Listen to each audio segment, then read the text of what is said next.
everyone, it's Steph here if you don't already know, and on this channel I just talk about all things career and all things lifestyle. And in today's video I'm going to be talking about whether you need to apply for a vacation scheme to get a training contract or not. And I've got the lovely Shannon here to help me out with this video. So Shannon, do you just want to introduce yourself and then we can dive right in? Yeah, sure.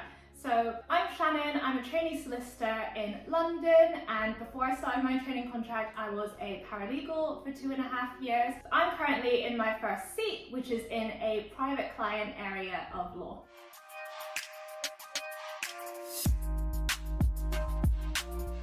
Cool, fab. Okay, so let's go straight into it. So if you have seen my previous videos, you will know that I did a winter vacation scheme and then I converted that into a training contract. So I want to ask you, how did you get your training contract? What did you apply for? What was the process like for you? Okay, so I applied for a few different cycles, I guess, of training contracts. And when I was a student in my final year, I was applying for vacation schemes, but once I graduated, I just kind of stopped applying for vacation schemes, I think because logistically, well, the main reason is because I then started working full-time as a paralegal. So I think, first of all, logistically, it would have been a bit trickier to work in a vacation scheme just because of needing to take time off. And then also there can sometimes be contractual obligations if you're already working at a law firm with working for another law firm, even if it's just a vacation scheme. There are probably ways around that, but I just kind of thought, I'll just make things easier for myself, and I did just focus on direct training contract applications after I started working full time. Okay, so I guess that means, and just to make it really, really clear for the listeners, does that mean you need to have a vacation scheme before you can apply for a training contract, or can you apply for a training contract without having done a vacation scheme at all? Yeah, so I have never done a vacation scheme and I secured a training contract, and I've now started my training contract. And I don't think you need to have done one at all to become a trainee. Like, I never feel like, oh, I am not as good of a trainee or anything like that because I didn't do a vacation scheme or I didn't come through the vacation scheme routes. But there are obviously benefits of doing vacation schemes, which I think we'll be getting into. Yes, definitely. So I guess what I would say on that is that for me, so I did do a vacation scheme at the firm that I'm at, and I did 2 other vacation schemes before the vacation scheme that I did. And I think one thing I would say that is really, really helpful for me, because I didn't have any other legal experience, it just gave me an insight into what the working world was like in terms of the legal field. And I felt like that was really important. But I know you mentioned that you had a couple of paralegaling roles before you applied for your training contract. So can you just tell us a little bit more about, I guess, what experiences you gained from that and then how you translated that into your training contract application? Okay, I think, yeah, so like you mentioned, you wanted to get more exposure into what it was like working in law. And I think working as a paralegal, you kind of get a really in-depth experience into that, don't you? Because you're literally there working alongside the trainees, the solicitors, the partners, everyone in the firm. So you already have an extremely good insight into that. And I think the things that kind of came from that, which I was able to take with me into application processes for training contracts, was kind of, first of all, knowing how to conduct myself in that type of environment. So knowing how to speak to partners, knowing how to write memos or emails to partners. I think that helps a lot in written exercises, and just with the actual work as well. I think, you know, as a paralegal, you can be very involved in matters, and I certainly was as a paralegal. So that gave me a lot better of an understanding of the practice area I was in, of how tasks worked and what would be expected from a trainee. And I think when making applications, that helped me kind of articulate myself better in terms of why I did want to work in a certain area or why I wanted to work in law, because you are able to refer back to your paralegal experience. You can quite literally say, I have done a job that's extremely similar to what a trainee solicitor does, and I like it. Whereas I think when I was a student, it was much harder to kind of outline why it was you're interested in law, because you have to draw from non-legal experiences. So that was definitely really, really helpful.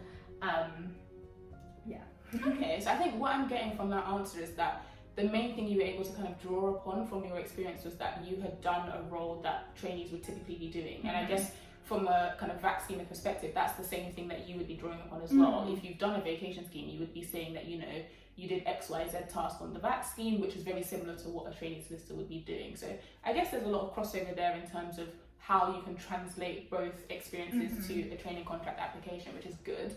I think another question that people have kind of asked me is, how did you then, if you didn't do a vacation scheme and the kind of firm that you are training at now, how did you get a feel for, I guess, the culture? Because sometimes when you do a vacation scheme, you're able to kind of see what the people are like when they're working there, see what the department is like, you attend a few socials, etc.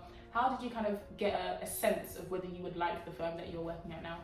Yeah, and I definitely think that's the main advantage of vacation schemes. It's kind of more for you as an applicant to get to know that firm and actually really think, will I fit in here? Is this the type of culture I see myself working in? So I guess for me, I did make an application to the firm I was paralegaling at, and that's ultimately where I've now ended up becoming a trainee. So, you know, I was in an extremely good position to understand that firm because I was already working there. Like, and when you're already working there, you can literally see everything kind of more unfiltered. You're not seeing some kind of 2-week experience that the firm has put together for you, but you're really seeing all the goods and the bads as well, if there are any. So, you know, for my application for my firm, I was in a really, really good position. I did apply to other firms, and what I did with that is I spoke with people that had worked at that firm, and I think in another way, being a paralegal did help me, because through paralegaling I had colleagues who'd worked at other firms, so I could ask them about their experiences, or they might know someone who is working at a certain firm that I'm interested in. So it does help you with networking, and I think if you are applying to direct training contracts, you do really want to get out there and do lots and lots of networking to try to get those insights. And I think if you are able to build a good connection with someone at one of your target firms, and you are able to have, I guess, a list of questions you want to find out from them, and really get to know what the culture of that firm is like, what their values are like, what working there really is like. That is one of the best ways to do that. And you can still attend things like open days as well. That's a really good way to get to know a firm, and just doing research on the internet as well. But yeah, I think that is applying for a direct training contract. That is one of the main things you miss out on having that kind of 2-week experience actually at the firm. But I do think with just 2 weeks, you also don't really get a full experience, and so you can kind of compensate for that through networking and getting to know people and directing your questions to them. Okay, and I think I can definitely agree with that. I mean, I know I did do a vacation scheme, and I'm obviously at the firm that I did one of my vacation schemes at, but I agree in the sense that you don't always get a full picture of what the firm is like in just 2 weeks, and that's just because it's not enough time. You can't, you know, see what all of the different types of work is going to be like, because they're just not going to be able to give you that much work in 2 weeks. And you're just, I guess, not going to be able to see the bad, quote unquote. And that's not to say that, you know, law firms are horrible or anything like that, but people generally just have good and bad days. And I think it is really important to be able to see holistically what working in an office would be like, because you're going to be spending a lot of time there when you're working. So it is important to make sure you kind of have that feel for whether you like it or not. So I do agree with that. I guess a more kind of theoretical question that I have for you now then is, if you could kind of turn back time and I guess go back to maybe 3rd year of university or something like that, what would you do? Would you continue trying to apply for vacation schemes and go down that route, or would you stick to the path that you already kind of followed and do the paralegaling straight training contract route? Okay. So I think if I went back, I would still do things exactly the same. I would still apply for vacation schemes in my 3rd year, and even direct training contracts in my final year, because, you know, that does help you to get to the end goal, which is a training contract. However, I would still do what I had done, which is paralegal for a year and a bit before I secure my training contract. I definitely would have wanted to do that, because I think paralegaling gave me a lot of the insight I needed to perfect my applications, and it gave me the confidence and skills I needed to be successful at kind of the assessment center stage. So I think, you know, if you are someone who is graduating and you don't have a training contract yet, and you're kind of thinking, oh, should I go off and do a full-time job, because that might maybe restrict me a bit more in applications. Potentially that is something to consider, but by going off and doing a full-time job, you also gain a lot of skills that will help you in the process. So it's kind of you need to get a balance between what it is you're looking for, but it's not a bad route to go down. Like I would have still chosen to do the same route. How about you? Would you, Well, I guess it's good for me to, summarize my route really quickly. So in first year, I applied for loads of open days and stuff. Didn't really get on any, which was quite disheartening, I guess. But it was fine. You were in first year as well. Yeah. So it's okay. I built the resilience that I needed and whatever. Then in second year, I applied for vacation schemes, managed to get one, which was quite good. And then I got this ad hoc mini pupillage because I had been on a phone call with a QC and he just randomly offered to let me shadow him, which was great. That's really good. So good, honestly. I had no interest in becoming a barrister, but it was very, very helpful because it was still in commercial chambers. So it was really nice to see what, barristers do and we kind of instruct them as solicitors. So that was quite cool. So I did that as well. Then I actually applied for a direct training contract at the end of my second year, didn't get it. And I personally feel like the main reason why I didn't get it is for two things. First of all, I didn't really show enough transferable skills from my non-legal work experience. But then I also just didn't have enough legal work experience. And I think that is quite important when you're applying for a direct training contract. So then I thought, okay, I'm going to apply for a vacation scheme in third year, see how that goes, and then try and convert that into a training contract because I do now have a bit more legal experience behind me, which I did. And then I managed to get my training contract. So I think because that's the route that I took, I think it worked quite well for a number of reasons. It obviously meant that I left university with a graduate job kind of secured, which was quite nice.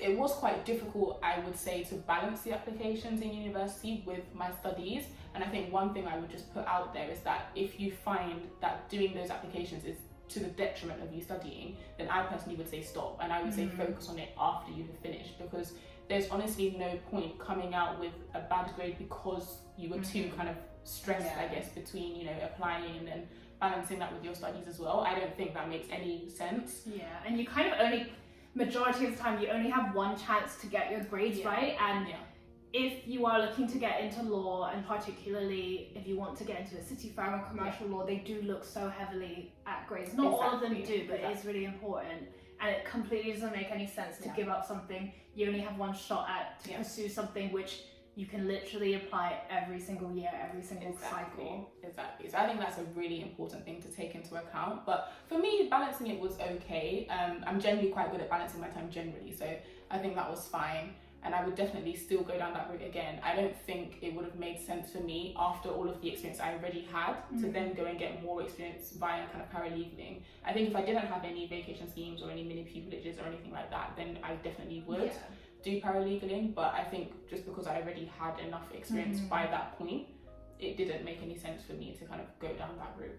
What if you didn't secure that in third year? That's a good question. Like if that happened and you're now advising yourself, what advice would you give? I think that would definitely change my answer. I think if I didn't get the training contract in third year when I did, and I had those VAC schemes behind me, I don't think I would apply for any more VAC schemes. I think I would then apply for a paralegaling role, just purely because the VAC scheme is only 2 weeks, and I think for some firms it's 3 weeks, but it's still not a long enough time, in my opinion, to do enough work to know about the firm. So I think at that point, I would have said I would rather just be working full-time within a firm and kind of getting a fuller flavour as to what the firm is like. And then, depending on the firm that I'm paralegaling at, maybe just apply for the training contract at that firm, or, apply to other firms, just depending on what I'm doing. But I think, if I hadn't got the training contract then, I probably would have gone down the paralegaling route. Cool. So that is it in terms of the questions. I guess the last thing I want you to maybe leave the listeners with is, what would your advice be to someone who is applying for the direct training contract? What do they need to know to be able to do that? I think it goes back to what I was saying earlier, that networking is so important and getting a good insight to the firm is really important. And that goes for kind of all training contract applications, whether through a vacation scheme or not, because that is something you need to demonstrate in your application. But I think when you are applying for a direct training contract, it's important in the sense that you need to know whether you actually want to work there. And like, if we just forget about, the firm testing your knowledge on it, it is really for yourself and knowing, is that the type of work you want to do?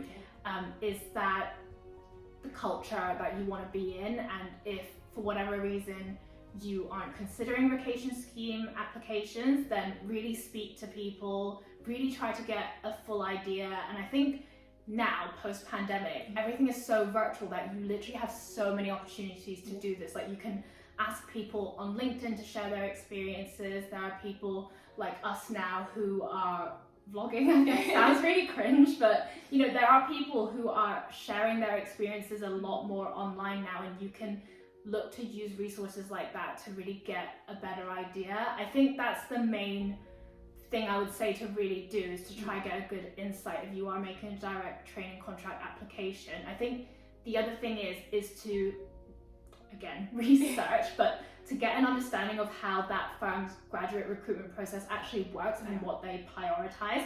So there are some firms, and I know there's a Magic Circle firm that does this, is they really prioritize current students and people who come through the vacation scheme route.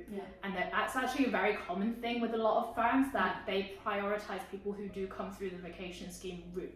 So if you're in a situation where you can't apply for vacation schemes, look at this information that firms put out on their websites, or ask them at their open days, and maybe make a list of firms that recruit kind of more equally from both the vacation scheme applicants and the direct training contract applicants, because there are firms that do look quite equally as well. Like, while there are firms that are very vacation scheme heavy, there are also firms that do approach it equally. So I think that's also a really important thing, because like I said, some firms, they really genuinely do just look at their vacation scheme applicants, and that's happened to me where I made a direct training contract application.